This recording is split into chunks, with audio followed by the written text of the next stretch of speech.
মুসলিম নেতারাই কি ইরানের বিরুদ্ধে গোপন ষড়যন্ত্র না বাস্তব রাজনীতি? সমুদ্রে বন্দী ৪৫০০ সেনার ভয়াবহ অবস্থা। মধ্যপ্রাচ্যের রাজনীতি যেন দিন দিন আরও জটিল হয়ে উঠছে। একদিকে ইরান নিজের শক্তি বাড়াচ্ছে, অন্যদিকে মুসলিম বিশ্বের অনেক প্রভাবশালী দেশই যেন নীরব বা কেউ কেউ পরোক্ষভাবে বিরোধিতায়। প্রশ্ন উঠছে, মুসলিম নেতারাই কি ইরানকে ধ্বংস করতে চান?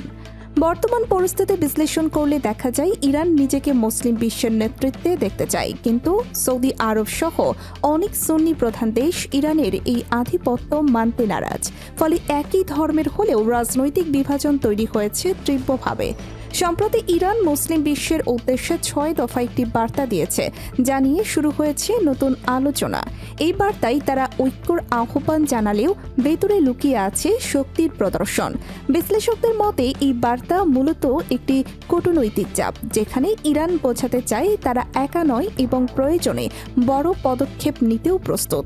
এদিকে আরেকটি চাঞ্চল্যকর খবর, সমুদ্রে অবস্থানরত একটি রণতরীতে থাকা প্রায় ৪৫০০ ক্রু ও সেনার অবস্থা বর্তমানে চরম অস্বস্তিকর।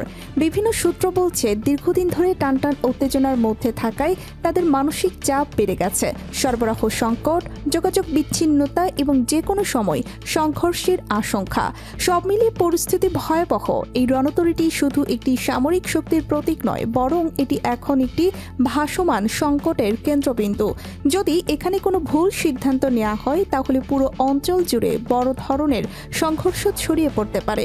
সামান্য একটি ভুল বোঝাবুঝিও বড় যুদ্ধের সূচনা করতে পারে, যার প্রভাব পড়বে শুধু মধ্যপ্রাচ্য নয়, গোটা বিশ্বের ওপর।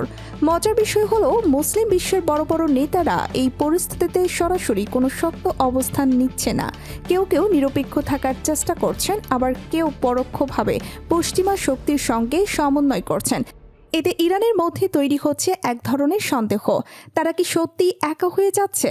রাজনৈতিক বিশ্লেষকরা বলছেন, এখানে ধর্ম নয়, মূল খেলাটা ক্ষমতা, অর্থনীতি এবং ভূ রাজনীতির। কে মধ্যপ্রাচ্যের নিয়ন্ত্রণ নেবে, কে তেলের বাজারে আধিপত্য করবে, এসব প্রশ্নই আসল সংঘাতের কেন্দ্র। এর সঙ্গে যুক্ত হয়েছে বৈশ্বিক শক্তিগুলোর প্রভাব, যারা নিজেদের স্বার্থে পরিস্থিতিকে আরও জটিল করে তুলছে। ইরান হয়তো নিজেকে শক্তিশালী করে তুলছে, কিন্তু তার চারপাশে যে অবিশ্বাসের দেয়াল তৈরি হচ্ছে, সেটাই ভবিষ্যতের সবচেয়ে বড় বিপদ হতে পারে।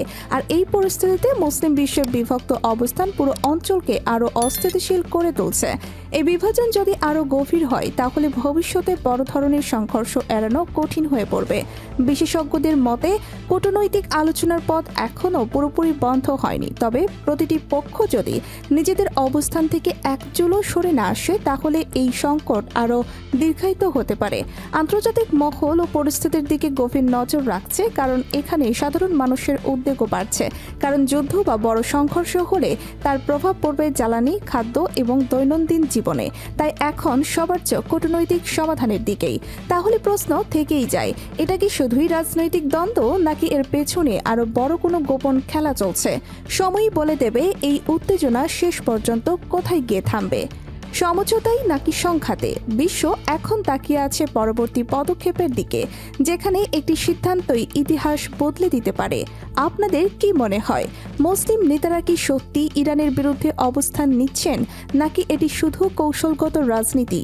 ভিডিও শেষে আপনার মতামত আমাদের জানান। ভিডিওটি লাইক করুন, কমেন্টে আপনার প্রতিক্রিয়া লিখুন এবং চ্যানেলটি সাবস্ক্রাইব করুন। সর্বশেষ রাজনৈতিক আপডেট, গুরুত্বপূর্ণ স্কিপ নিউজ এবং সরাসরি ভিডিও আপডেট পেতে আমাদের সাথেই থাকুন।